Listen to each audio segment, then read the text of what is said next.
started here. My name is Jessie, and let's see if you can see me here. Okay, there we go. And then for some reason, so if any of you would like to turn on your cameras, you are welcome to. This is going to kind of be a meeting style, and we're going to get started here.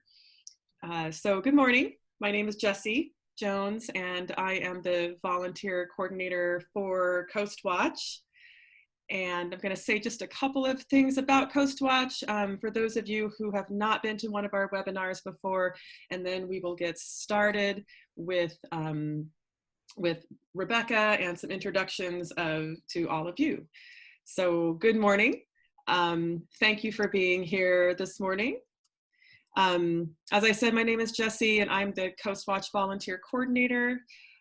Coast Watch is a mile-by-mile beach adoption program all the way from Fort Stevens all the way down to Brookings.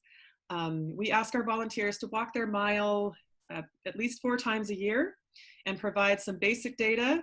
And then we also connect our volunteers with scientists and researchers from Washington, California, and Oregon to help survey things like sea stars, beached mammals, king tides, and so much more. And so today, for example, we're going to be, this is a training session.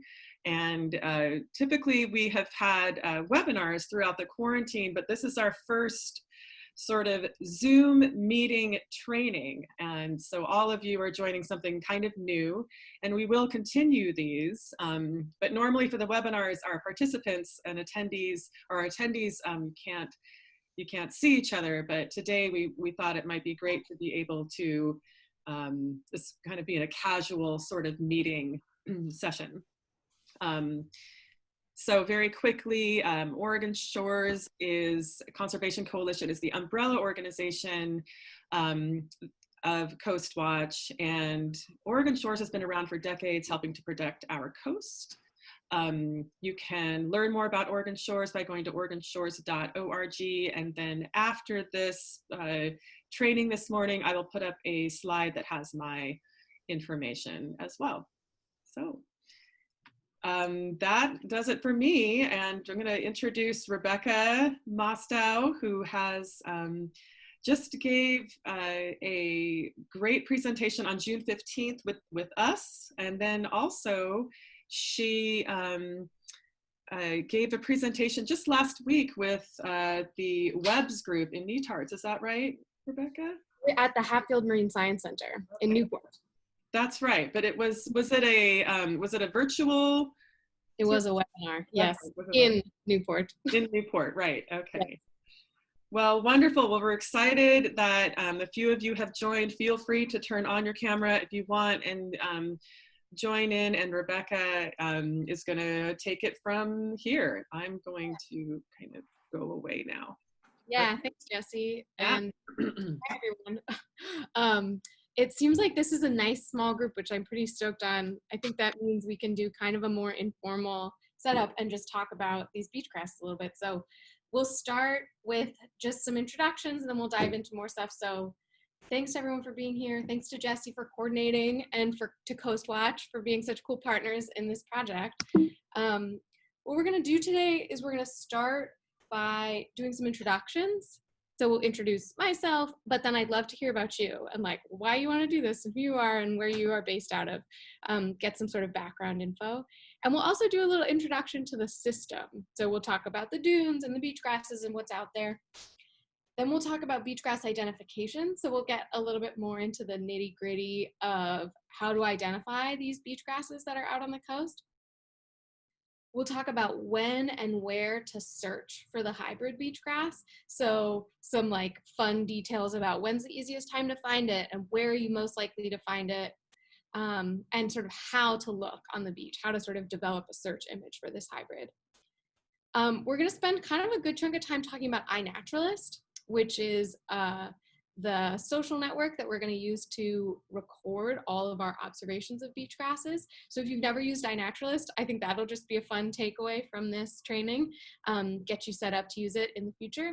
And then we'll end by having everybody kind of do a little brainstorm to plan our searches, like where are you going to search on the beach, how are you going to find it, when are you going to go, who you're going to go with, all of those things. So let's start with some introductions, and I'll start us off. So my name is Rebecca Mostow. I'm a PhD candidate at Oregon State University, and I'm studying the ecology and population genetics and sort of evolutionary interactions between the invasive beach grasses on the Oregon and Washington coasts. So that's like, this hybrid project is a part of the dissertation work that I'm doing. And it's one of the like exciting sort of, it's my first discovery is what I would call this. So it's been a really fun part of my dissertation work. My sort of academic background is in plant phylogenetics. So I studied plant phylogenetics in undergrad in desert plants actually. But then after undergrad, I did a lot of work in sort of restoration ecology and invasive management. And I also got a chance to do a significant amount of like teaching and outdoor education and inquiry-based science education. So working on how do you connect communities to the ecosystems they live in, and how do you teach people about the natural world around them. So that's really one of the things I'm most passionate about. And I worked a little bit on citizen science or community science projects between undergrad and grad school, and got super excited about community science as a way to not just gather super important biodiversity data and like big biodiversity data sets, but also as a way to connect people more fully to the ecosystems they inhabit. So those are sort of my motivations, my background here.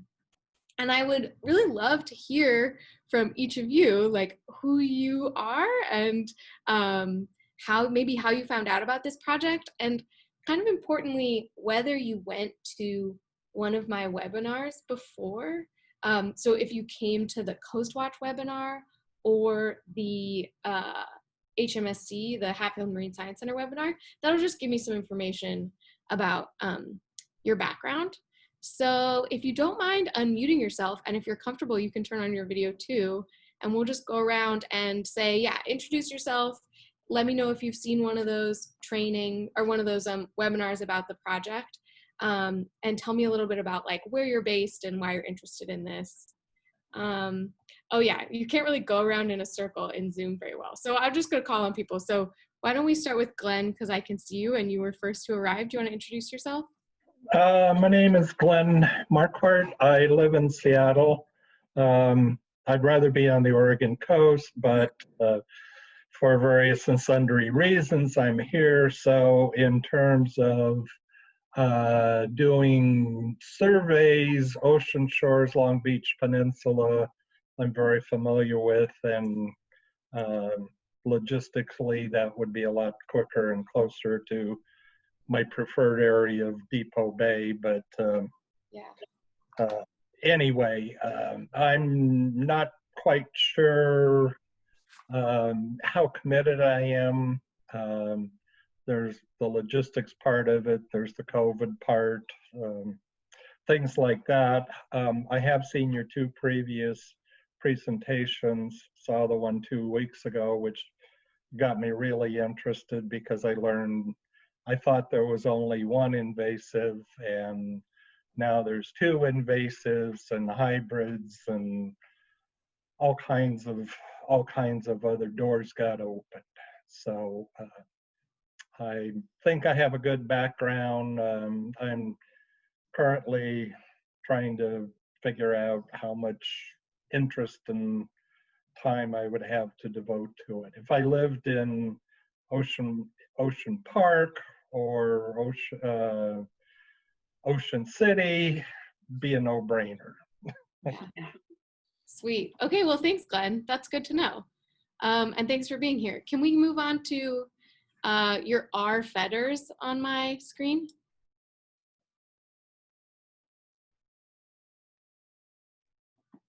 Okay, our fetters. You have been unmuted, so if you want to talk and introduce yourself, you can. welcome to.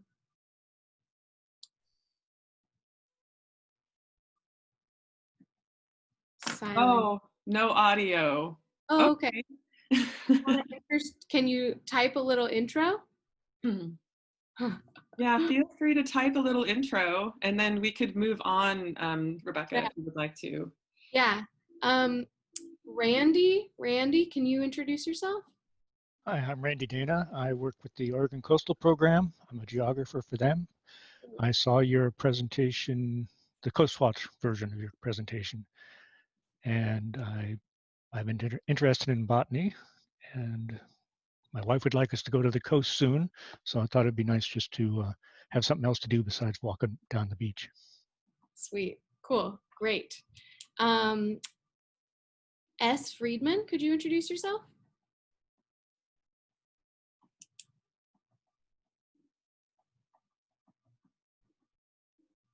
Okay, S. Friedman, you have been unmuted, so if you would like to. Oh, no audio there either. No. Okay, so yeah, both of you, if you don't have audio, feel free to type a little, just your name, maybe where you're based out of. I would love to know. If you don't feel comfortable sharing, that's totally fine too. Kayla, do you have audio? I do. Hello. Hi, Kayla. So my name is Kayla Furman. I'm a biological science technician at Lewis and Clark National Historical Park. Rachel Fetters is another biotech here at the park, and Sage Friedman, along with Jason Miller, are also watching this in the other office. They are two Northwest Youth Corps interns here at the park. So we have a big field crew watching and participating, and then we're going to head out to one of our beach properties after this and make some observations. Oh my gosh, that's so exciting. We can exchange information at some point so that if you're out there and you have questions, you could send me stuff or give me a call and I can sort of assist from afar. Great. Thank you so much, Rebecca. Yeah. Sweet. Okay. That's everybody I can see. Yeah.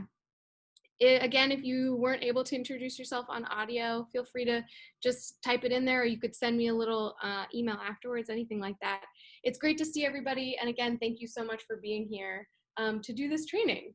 So because it seems like many of you have been to one of my webinars, I am going to kind of go quickly through some of the background introduction to the dunes and the dune ecosystems.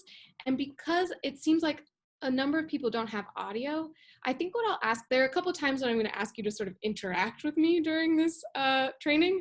You might notice that like I'm not a webinar person. I'm kind of more of a like on the hands-on dune person. So I would love to have you interacting with me. So I think what I'll do is I'll just ask you to type it into the chat. So there's going to be some times when I like ask you to identify the plant or like get some feedback on something. So have your chat open, make sure that you can write into me and tell me what kind of, help me with the IDs and make this a little bit more of an interactive training and less of just a click through kind of webinar situation. Sound good? I can get no feedback because I can't see your faces. So we're going to just keep going. All right. So background to the Pacific Northwest dunes is what we're going to jump into now. And I'm going to go through it kind of like briefly. So as I told you all in the webinar, the native state of the Oregon and Washington dunes is very different from what we see out there when we go out today. So the native state is like this sort of black and white picture in the background. Low, rolling, hummocky dunes, sparsely vegetated, or like vegetation on the tips of the dunes, but then these big open sandy swales. Very dynamic, very different from what we see here. And vegetated by a vast diversity of plants, just beautiful and very diverse plants ecosystems. This is just, as an aside, another fun reason to get into iNaturalist is maybe to learn all of these cool coastal plants that we have on the out on the Oregon and Washington coast. These plants are still out there and they're lovely. So a fun just addition to this project would be to learn your native coastal plants. So that was the native state until the early 1900s. And then people started to move to the coast and try to colonize and build, stable structures out there. And they introduced non-native beach grasses in order to stabilize that shifting sand environment. And those non-native beach grasses colonized and spread beyond the areas where they were initially introduced, and they have completely changed the ecosystem into one that is these tall, linear, stable dunes, densely vegetated by beach grass, very, very different from the native state, from the state that it was before. The scale of that change is enormous. Here's Pacific City again, so you can see these open sand areas with like shifting sand and just a couple tiny sad trees moved into an area that's densely vegetated, densely populated, very, very big, dramatic coast-wide changes. And those changes, the spread of the beach grass led to increased coastal protection, right? So like communities like Pacific City, like Cannon Beach, there's a lot of coastal communities that we can imagine that couldn't really exist without these beach grasses acting as almost like a seawall in front of them, this barrier that protects them from the ocean. Increased sand stability, but there have been very significant losses, very significant negative consequences of this introduction, including decreased plant species richness and decreased habitat for, one, the western snowy plover, which is threatened, but also there's another bird, the street-horned lark, and then a number of native plant species. There are 6 threatened or endangered native plant species that the beach grass significantly contributed to their decline. So I'm showing the pink sand verbena, but Silvery Fastilia, that's another one down on the south coast. There's just a lot of negative consequences of this beach grass spread. So fascinating system, right? Because we have these positive consequences for sort of human development, but also really negative consequences for biodiversity conservation, species conservation, things like that. And there are 2 species of beach grass. One, Ammophila breviligulata, is present more on the north coast, so mostly in Washington. And then the other, Ammophila arenaria, is dominant more on the south coast. And these 2 species have differential effects on dune shape, habitat value, all of those things. And if we look a little bit more closely at those differences, Ammophila arenaria is European beach grass, so it's native to Western Europe, and it is invasive in Oregon. And then Ammophila breviligulata, American beach grass, is native to the US Northeast and Midwest. So just again, I know that I pointed this out in the webinar, but it's important for you all again. These common names can be slightly confusing. So American beach grass is native to the east coast of the US, but is not native here. And so I'm really gonna lean on the Latin names, Ammophila breviligulata and Ammophila arenaria. The ways I find that Latin names make more sense if I know what they mean. So we'll just do a quick little explainer. So amo is sand in Greek, and then phila is lover in Greek, and so, or like associate. So we have like sand lover is what the genus name means, which makes sense. Both of these plants in this genus grow on sand dunes. That's their jam. That's where they live. So sand loving, right, is what Ammophila means. And then in Latin, arena is sand, aren is sand. So we have sand over here in Greek, sand over here in Latin. Confusing. And then so Ammophila arenaria really just means like sand loving, sandy thing. It's a little bit of maybe more focus on sand than we really needed in one Latin name, but that's Ammophila arenaria.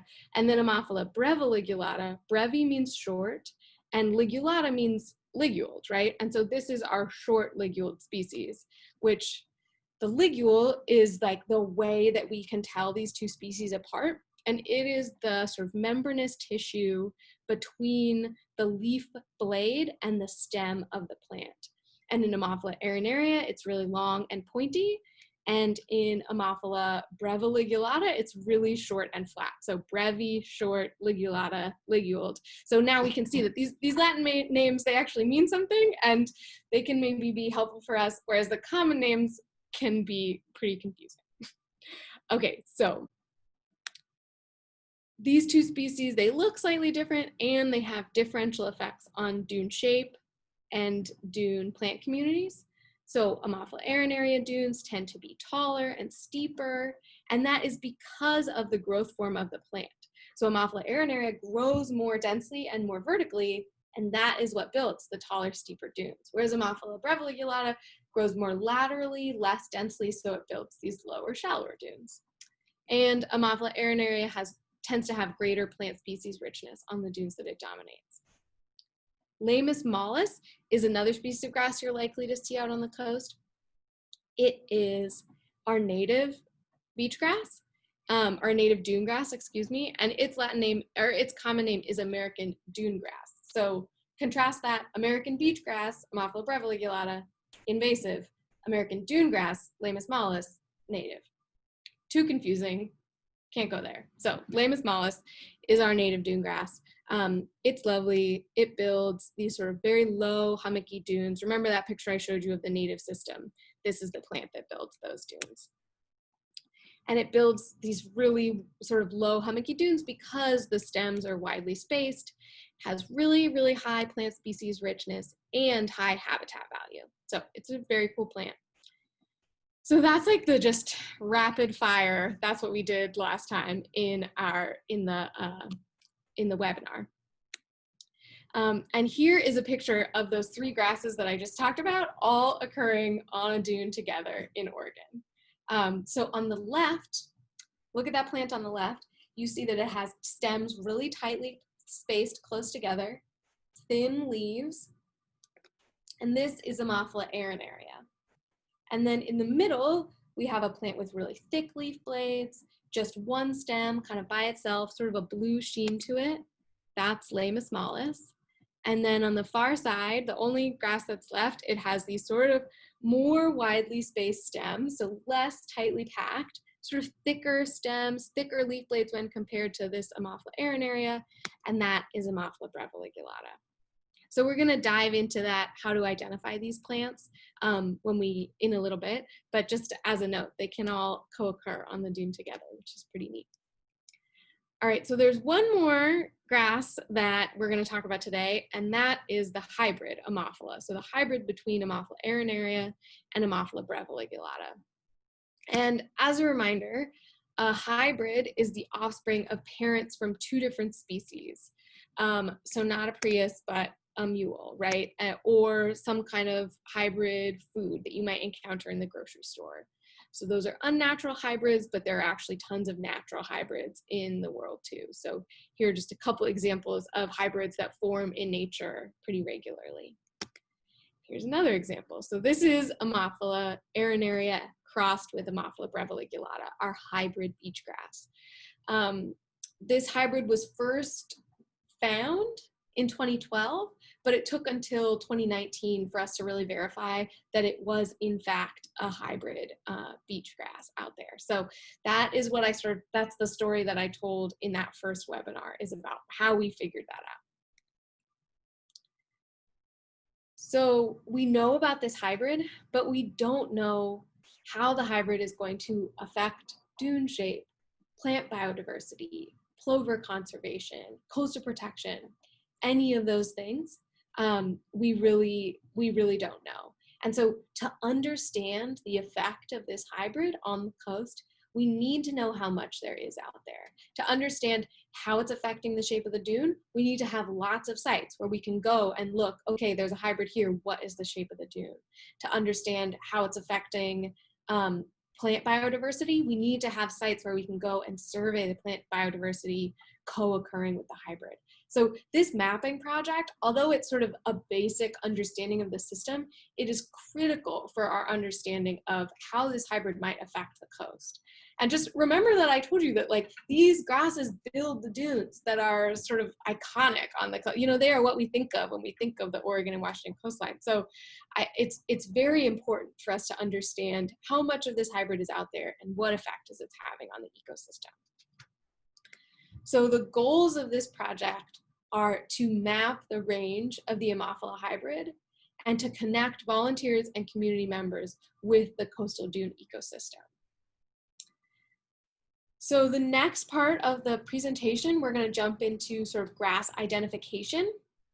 But if anyone has any questions now, feel free to throw them into the chat or to unmute yourself and ask away. I'm happy to field questions now too. any questions about sort of how the grasses build the dunes, dune ecology basics, anything like that.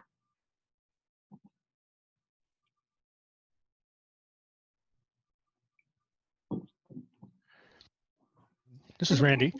I'm curious, are there areas where the native grass is, in its native form, where the introduced species are not taken over? That's a really great question. Yeah, so there are areas where the beach grasses grow in slightly lower densities than what we see on the big sandy stretches. The areas that I found that look most like that sort of native habitat that I showed you before are areas that are cliff-backed. Cliff-backed beaches, it's harder to build a dune on those beaches. The sand supply is lower, and so the beach grasses struggle and can't really take over in the way that they can in other places. And so because of that, the native plants that are used to growing on sand and are more salt tolerant, can handle lower rates of sand deposition, those plants can exist there and can sort of outcompete those invasive grasses. So cliff-backed beaches with like a little sand supply, you can get some of that sort of native dune system, but it's not very common in Oregon and Washington. The other sites are areas where there's significant restoration efforts happening. So if you go up onto sort of Ledbetter Point in Washington on Long Beach Peninsula, or areas where there's like really significant restoration happening, mostly for snowy plovers to increase snowy plover habitat, you can see areas where native plants are coming back or the dune grasses are at a lower density. But in terms of really finding that, that classic dune system, I don't really know of any super great examples in Oregon and Washington. There's one place in California where volunteers have been pulling dune grass. I think the park is called Talawa, something like that. I'll look it up. Where people have been pulling beach grass for years. And in that back dune area, there's like a really high native plant diversity. But yeah, that's down in California. Yes, Okay. Thank you, Kayla. Tolovana, yes. Cool. Okay, so I'm gonna move on to the beach grass identification section of the talk. So I'm gonna go through each of our interesting species, and then we'll do a little practice and we'll look at some real plants. So first, Ammophila arenaria. So the key to identifying any of these grasses, the key is always going to be look at the ligule. So the first thing you want to do is look at the ligule. So the ligule, again, is that piece of tissue between the leaf blade and the stem. And here it is in Ammophila arenaria. It is really, really long and pointy. So it's right here in this photo. And here's another one up here for that next leaf. So Ammophila arenaria has very long, pointy ligules, thin leaf blades, super thin. Look at it sort of compared to my thumb there, and grows quite densely. Ammophila arenaria is also the dominant grass in most of Oregon. So if you're on an Oregon beach, the probability that you're seeing Ammophila arenaria is high, although it does occur all the way up through Washington and into British Columbia. Ammophila breviligulata, so this is the short liguled Ammophila, right? It has a much shorter ligule, super short, close to like 1 to 2 millimeters, and it's flat topped. It's not pointy at all. You'll never find a pointy liguled Ammophila breviligulata. So here's that ligule here at the leaf, right, the intersection of the leaf blade and the stem. You can see the ligules on this plant over here too. They're very short, flat topped, and has wider leaf blades and grows more spaced out. Ammophila breviligulata doesn't really occur in southern Oregon. It really only occurs from around Pacific City north into Washington. And it's really the dominant grass from like Long Beach north is the most likely grass that you'll find. So if you're on a beach in Washington, it's much more likely that you're seeing Ammophila breviligulata than Ammophila arenaria.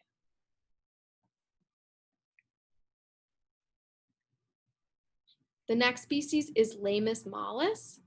And so this is our native beach grass, and it exists, it's present on dunes all the way through Washington and Oregon, but it's never going to be the dominant grass that you see. There are very few areas where it's really the dominant grass.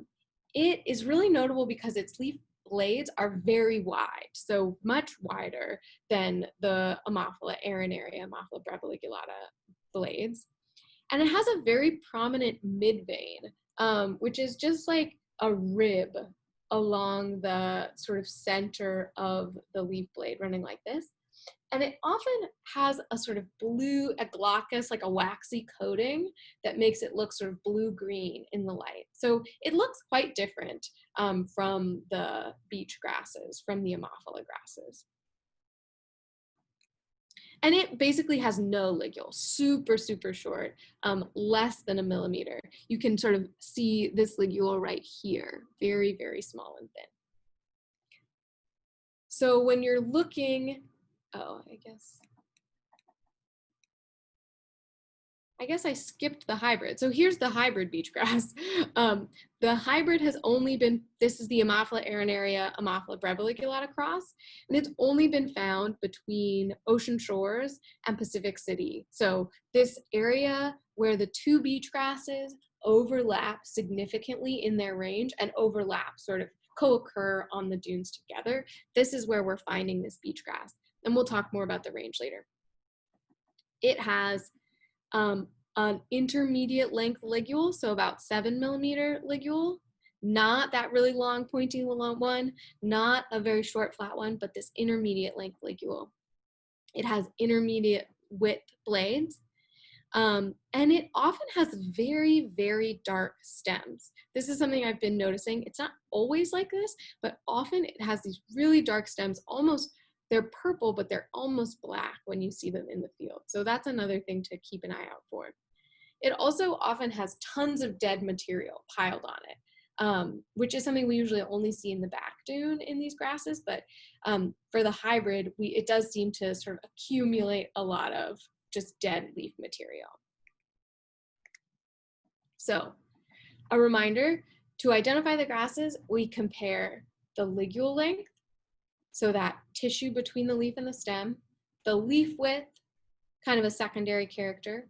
We might look at the leaf color if we're trying to identify the Lamus mollis, the native grass, and then the range. So where are you? Think about where you are. If you're down in Southern Oregon, you're probably seeing Ammophila arenaria. If you're on the Long Beach Peninsula, you're probably seeing Ammophila breviligulata.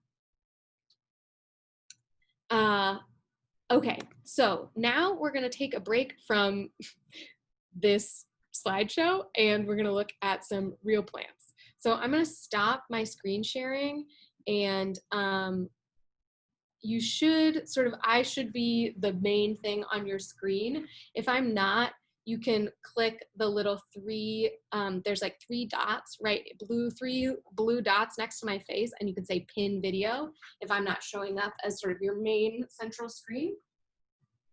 And we're just gonna look at some plants. So I have these dried plant samples that I collected for a morphological study of the hybrid. So looking closely at what do the hybrids look like and how do we compare that to the parent species. So we're gonna go one species at a time and see what we can see. So this is what the plants look like. Sort of, I'm gonna have to pin my own video so I can see. So this is what the hybrid looks like. I mean, this is what a grass looks like. They're super big, but this plant, probably this much of it was below ground when we collected it. So think about how hard it is to collect these plants. And then this much is above ground. So here's the end of these leaves we have here. So they're pretty big plants. And this is just a single stem. And so what you can see, some cool little things to notice is this stuff down here, this is the rhizome, so the underground stem that helps the grasses spread. These are their little thin roots down here. And then here is the stem. And so the first thing we'll look at, right, is the ligule. So how we look at the ligules is find a leaf blade, pull it away from the plant a little bit, and you'll start to see that long pointed ligule there.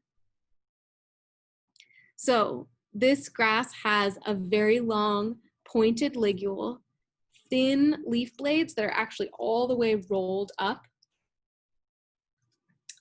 And so this is Ammophila arenaria. That's the species that we're looking at here. So now we're going to move to the next grass. Here's another grass sample. Again, sort of similar morphology. Sorry that they're gray and dried out, but we can still see the ligules on them. So again, to try to find a ligule, let's find a leaf and then sort of gently pull that leaf away from the stem and look at what we see. So here's the ligule of this plant. It's not quite as long as that ligule I just showed you, right? But it's also not tiny and flat. And it's kind of pointed, but not that super long point. So this is the hybrid. This is what the hybrid ligule looks like. And we might want to look at a second ligule. So grab another leaf blade and just pull it away. And here you go. There's our ligule. Oh, it's best when shown against the background of my dark hair. I guess that's what I'll do. So you can see there's that sort of intermediate length ligule. And the leaf blades are really ridged on the hybrid, which is kind of interesting. And they're not quite as thin as the Ammophila arenaria leaf blades, and not quite as thick as the Ammophila breviligulata leaf blades. All right, so last one.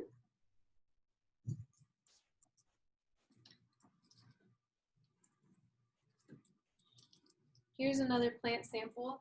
This one has a nice long rhizome down here with these little nodes. These are the areas where the roots or the new stem would come out of. And then this is sort of the internode. This is just the rhizome below ground.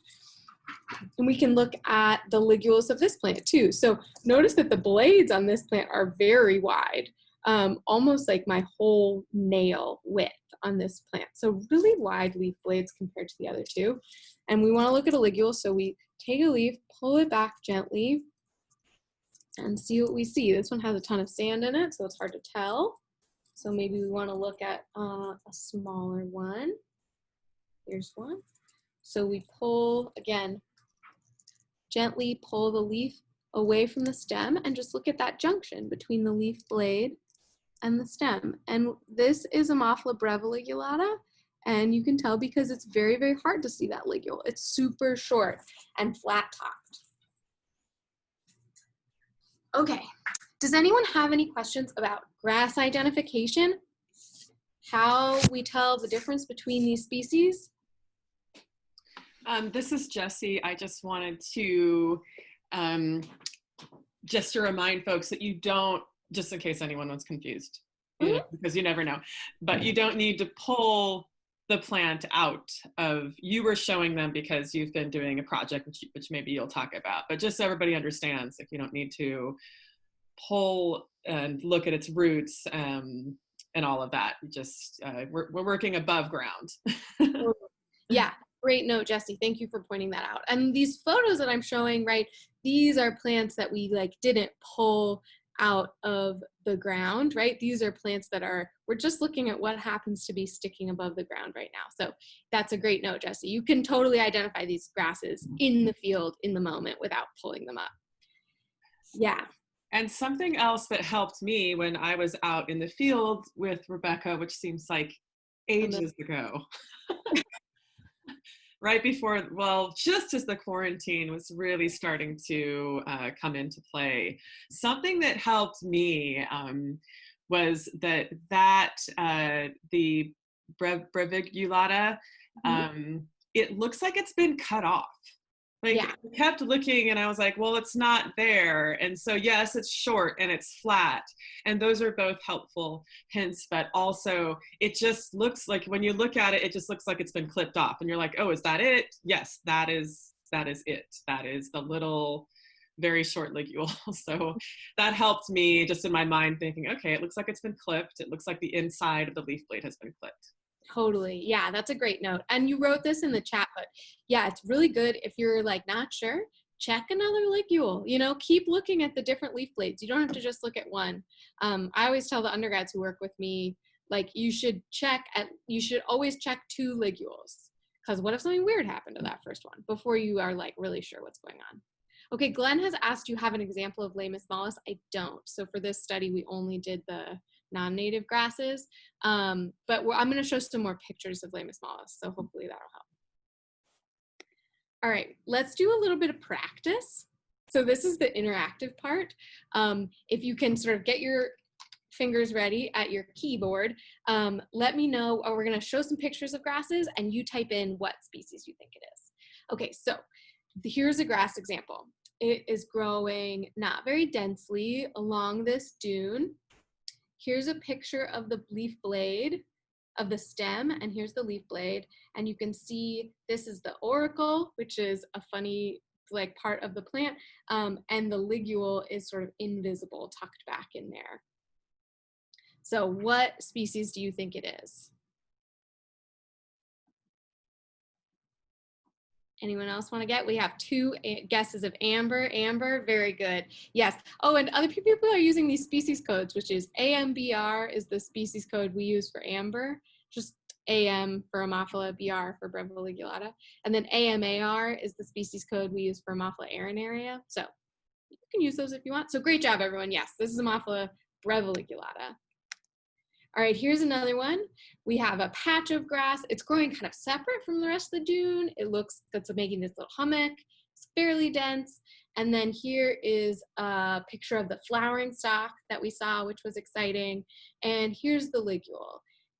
It's not super long and pointy, and it's not super short and flat. So what species are we seeing here? Great. We've got 2 guesses of hybrid. Does anybody else want to guess? Yes, cool. Okay, so this is in fact the hybrid, which this is a site that I actually found up in Washington and was kind of shocked to find. So this was a good day. All right, here's another one. Super dense patch of grasses. And there's a picture of the ligule down at the bottom with the kind of long pointy ligule and a thin leaf blade. What species do we have here?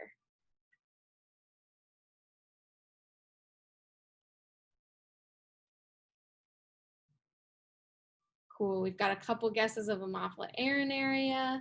Yes, that is what we're seeing. Awesome. And here's another one. So you can see there's this patch on the dune that's like really dense, dead material here. It's like, it looks different from the stuff that's spreading out around here. It's just this dense circular patch of dead material. And then here's a zoomed in picture, and you can see the ligule right here. And you can see the ligule up here. Any guesses of what this is?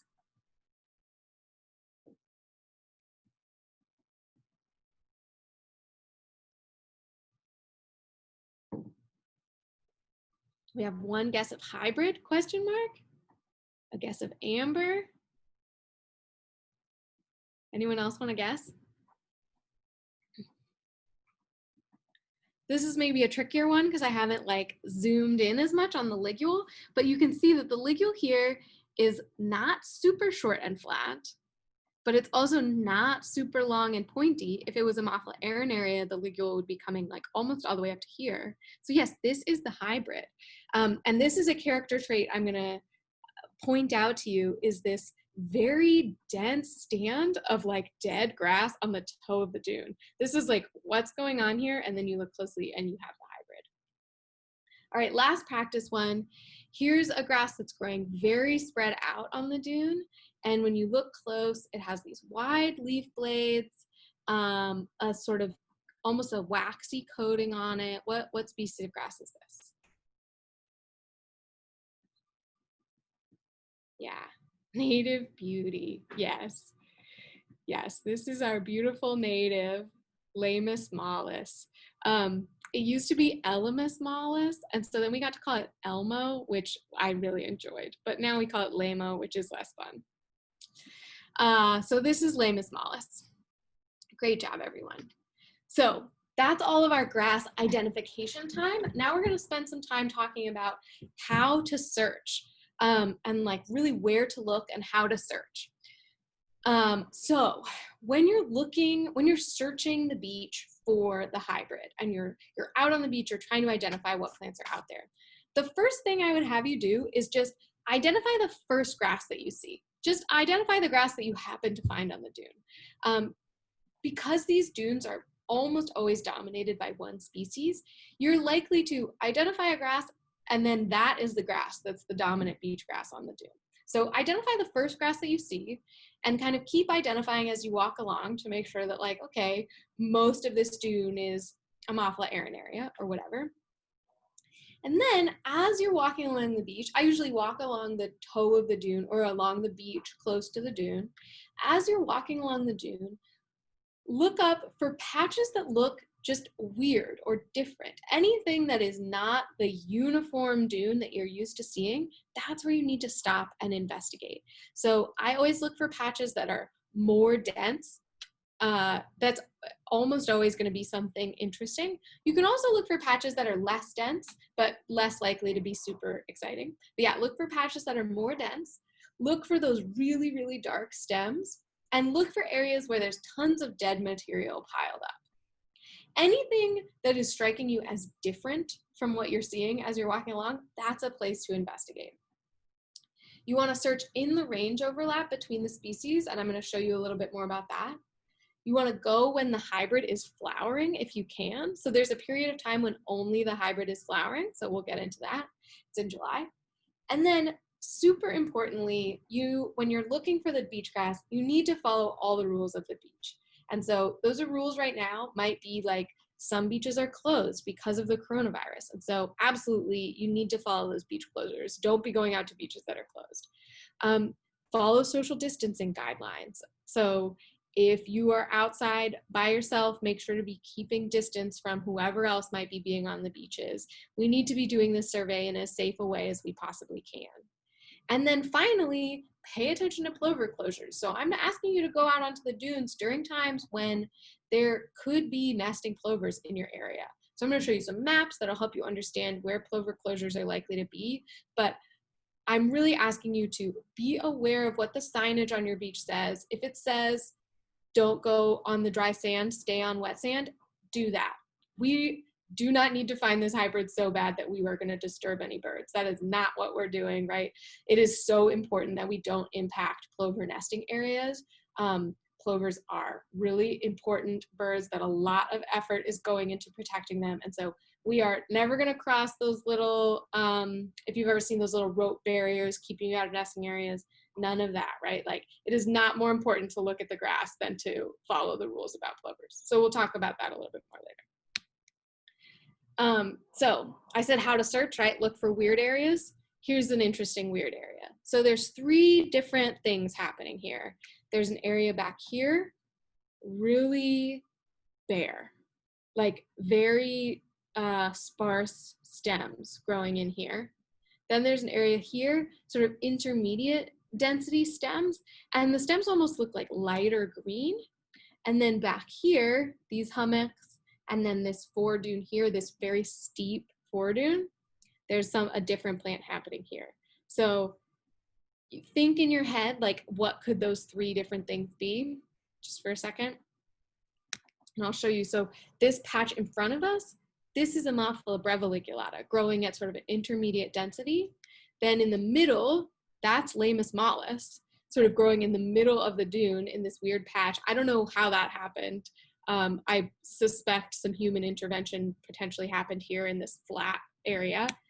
And then Ammophila arenaria is actually the dominant grass on this beach and is the dominant foredune builder here. So there's the 3 species are co-occurring right here on the dune. And you might just find patches like this, which are pretty exciting to find. Okay, I also mentioned it's important to think about phenology when you're planning your trip. So phenology is just when the plants flower. And this is a picture showing Ammophila arenaria and Ammophila breviligulata flowering right next to each other. And it turns out that the 2 species, the 2 parent beach grasses, have different flowering times. So Ammophila arenaria flowers earlier. Its peak flowering is like right in the beginning of July, right around now.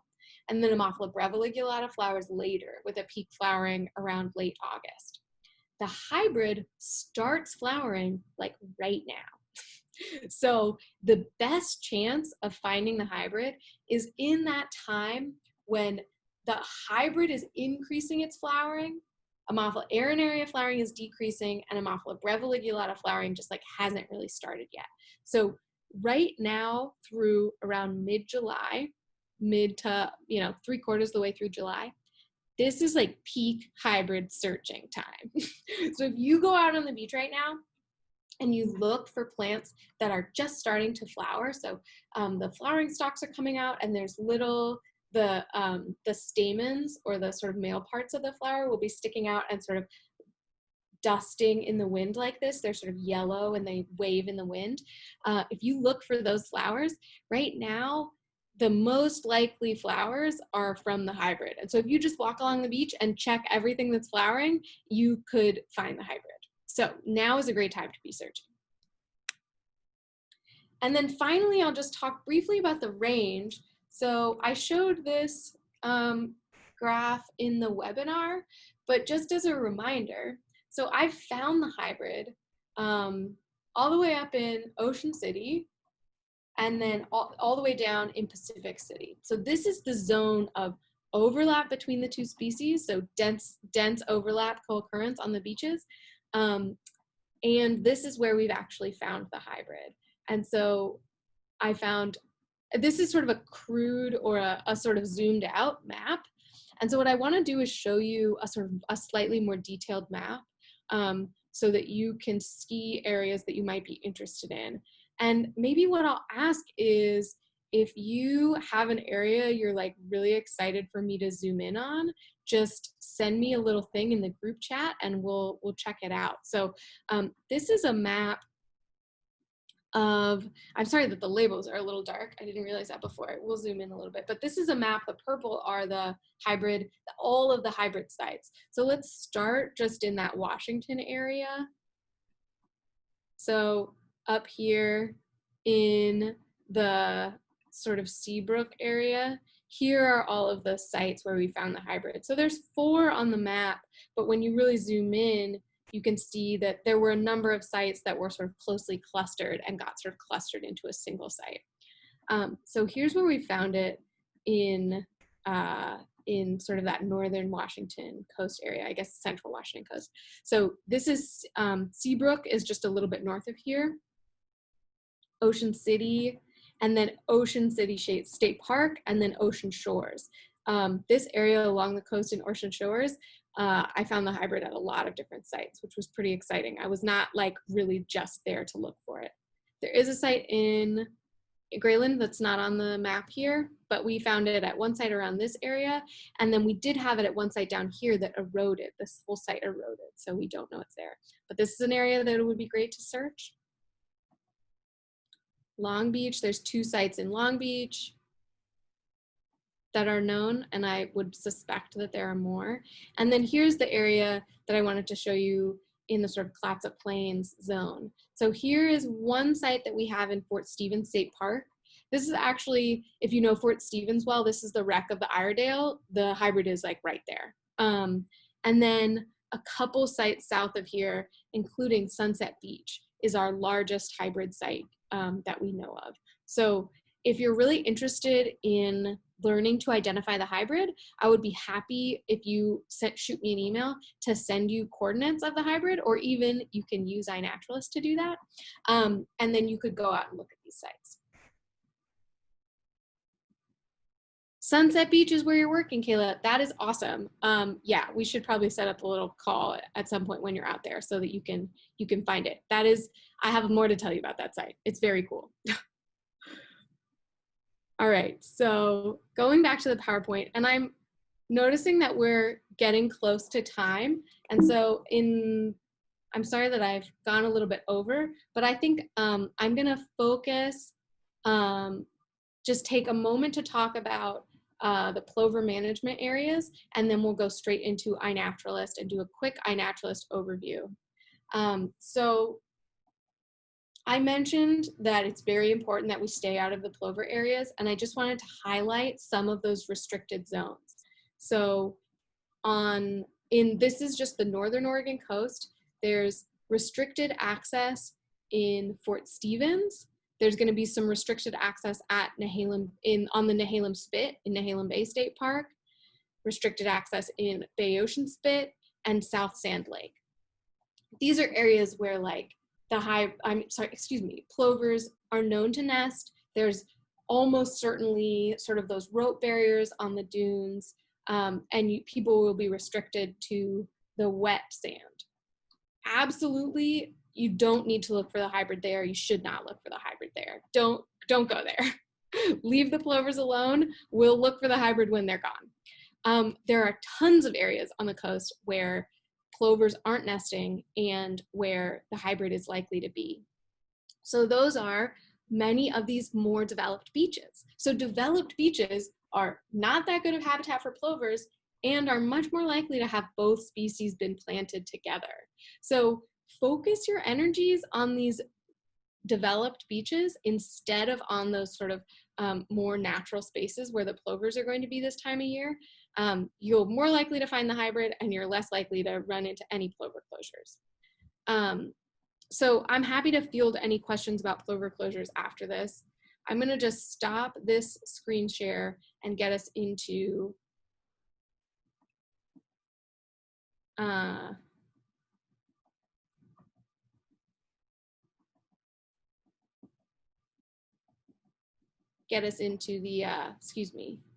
the iNaturalist. All of a sudden I'm having trouble seeing my screen share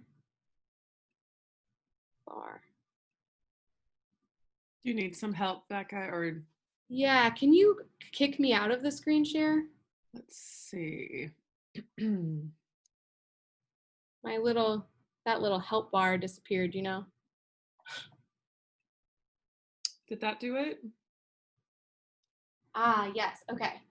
Thank you. Mm-hmm. Okay, so just really briefly, the way that we are collecting observations for this project is using iNaturalist. iNaturalist is a really fun tool that I would say is really user-friendly. And if you encounter any struggles with it, feel free to reach out to me. What I'm gonna do is just send the iNaturalist project page in the chat right now so that everyone has access to it. And I'll just point out a couple of features about the iNaturalist page before we finish today. So iNaturalist is a social network that you can use to upload observations of living things. And I built this project page that sort of aggregates all of the observations of the Ammophila beach grasses. A couple fun things about this project page are that there's this about section that you can click on that has sort of a brief summary of the background of the project and some tips for identification. And then super importantly, I think, information about how to ID these grasses. So maybe you want to go out on the beach tomorrow and start IDing grasses. You should go to this about section in the iNaturalist page, click on mobile version for the ID guide, and you can download this ID guide that I built for identifying the beach grasses. It's big, so it'll take a minute to load, but this is the version that's made for basically your smartphone. You can download it onto your phone and then scroll through it like slides. And the ID guide has information about how to sort of background on the grasses, why we're doing this project, and then little tips for identifying each of the plants. And so pictures to help you ID them, reminders about the identifying characters, and then down at the very bottom of the ID guide, there's tips, sort of like how to identify the plants, and then tips for using iNaturalist. So I hope that this can be kind of a useful tool for everybody to learn how to ID the plants. And then to actually submit an observation in iNaturalist, you can do that in the app that you can download on your phone, or you can do it on the iNaturalist webpage like this. And all you have to do is sign in, and then you click this upload button, and it'll take you to a form that makes it really, really easy to upload your observations. If you drag a photo in here, it will supply the date and time and location of that photo, and it will provide a potential identification. So it's super user friendly, and I would encourage all of you to give it a try, to try out using it. So with that, I think I'll stop for today and open it up to questions. If people want to stay and ask questions, you're welcome to hang out. And if people need to go, I just want to say thank you so much for coming out today and learning with us, and be in touch. Oh, let me put my email into the chat. So here's my information if you want to get in contact and talk more about this project, or just send your info straight to me. So with that, if you need to go, feel free to log out. And if you have questions and want to ask them now, feel free to do that. Thanks for coming.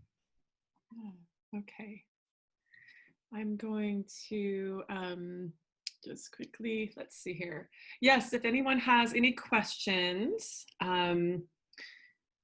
oops, let's see, where did that go?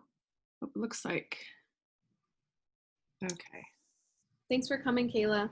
Yeah, thank you for coming, Kayla. Have fun out there today. And I think. Thank you. This really worked out for our work plan. So this is kind of our activity for the day with our interns. Yeah, we'll be in contact for those GPS coordinates of where on Sunset Beach. Okay.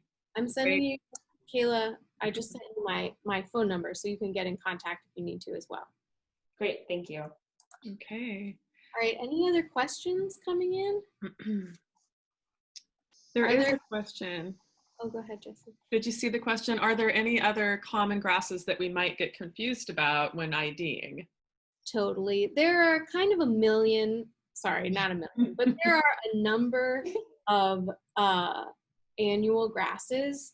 Many of them are non-native that come up in the back dune, so farther away from the water, from the shoreline. The grasses that you'll see at the toe of the dune, so closest to the actual water, to the coastline, those grasses are most likely to be these 4 species that I just showed you. It is very unlikely to see other stuff. Some things, if you're like just excited about learning more plants that you could look into, would be the sedges. There are some sedges that you'll find on the dunes. One is big-headed sedge, Carex macrophylla. Yeah. Mm-hmm. Which is very cool. Macrocephala. Oh yeah, that big-headed sedge. And that one's really lovely, and you might encounter that on the dunes if you're a little bit further north. But I would say, think about how to tell the difference between like a perennial, sort of meaty, thick plant and a annual, super soft, fluffy grass, and just sort of ignore those soft, fluffy, non-hard, non-woody plants. I have a question, Rebecca. Mm-hmm. So we are, of course, in Oregon, and our volunteers are a lot of them live in Oregon, but some of them also live in Washington, like Glenn. For this citizen science project, are you also looking for IDs in the state of Washington as well? So, okay, great. Yeah, so I showed in the map that Long Beach, Grays Harbor, Grayland area, and then the area Ocean Shores to sort of Seabrook. Those are areas where the hybrid has been found, and I think it's very likely that there's more patches of hybrid than we have found yet. So those are areas where I would really encourage people to look. However, those are also Grayland, Long Beach, those are areas with extensive plover closures, and so you're going to need to be really careful and thoughtful about where you go, double checking the plover closures before you go, being really aware of sort of, even when you're outside of a plover closure and you're not in an area where they're known to nest, just having your wits about you, looking where you're walking, making sure that you're not impacting those birds. Exactly, and I think I'd like to just say here that often there may be a plover nest that hasn't been reported yet. And so if you may come across one that has not been reported, and if you do come across one and you're pretty sure it's one, or you're not sure, you can take photos, and then you can contact, if you're in Oregon, ODF&W, and then in Washington, it would be Department of Ecology. Is that right? Yeah, In any case, you could, not quite sure who they are, but if you see something and it's not roped off, get in touch with some officials and let folks know. Yeah. Okay. Cool. All right. Well, thanks, Rebecca. That was great. And thank you everybody for joining us today. You have Rebecca's contact information. She put that into chat, and here is my contact information. If you have any questions about this project or any other citizen science projects that you would like to be involved in, any other types of surveys, we have a number of them. So go ahead and ask me. And this has been recorded, so it'll be up on our YouTube channel in the next few days so that you can watch it again. And we will probably see you again, Rebecca, at some point. Yeah, we should schedule another one of these, I think. Yeah, we will. And yeah, everyone, please get in touch with Rebecca. It's an important project to her, and it's always fun to see you and to hear you and to see the presentation. I love it, Rebecca. Thank you so much. Thanks, Jessie. Yeah, thanks for coordinating. Yeah, you bet. Yeah, we'll be in touch. Good to talk to you and see you. Okay, you too. Thanks, All right. everybody. Bye. Thank you. Bye.